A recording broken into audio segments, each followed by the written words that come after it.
Hey guys, I'm here doing some compound inequalities. So you can see that I have two compound inequalities here. So two separate equations or inequalities that I'm going to solve for, and then I'm going to put them together and make sense of what the answer actually is. So we're going to start off with this first one, very simple little one-step inequality. We're going to get m by itself, so we're going to add that 2 to both sides. And then we're going to get our answer here, which is m is less than a -6. So that's that first one. And then we have the statement that says or, so we need to think about what that means. And that means like one or the other could possibly be a solution.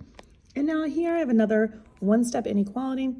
To get m by itself, I need to, instead of dividing by 8, do the opposite operation, which is to multiply by 8 on both sides.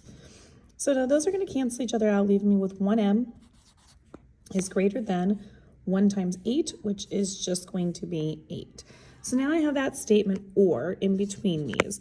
And so when I'm looking at writing that out, I'm going to go ahead and start graphing. So m is less than -6. So I'm going to go ahead. It is a less than statement, so I am going to put an open circle there. And the arrow is pointing that direction there, which means I'm going to go into the negatives here. So that's that first statement. Now the other statement here that it could possibly be is that m is greater than 8. So I'm going to go over here to 8. I'm going to put an open circle on 8 because it is not equal to 8. And it's anything greater than that, so I'm going to put the arrow pointing in that direction.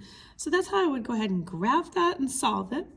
And then if I was to write the set notation for this, I would be putting the brackets like that.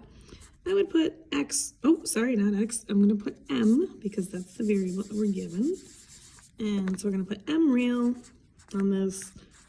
And then we're going to do such that, and then we just put our individual statements here. So m is less than -6, or m is greater than 8. And that would be all I'd have to do for this type of a problem. If you'd like more questions like this, you can find them on my YouTube channel, You Want Algebra. Check them out under the inequalities section.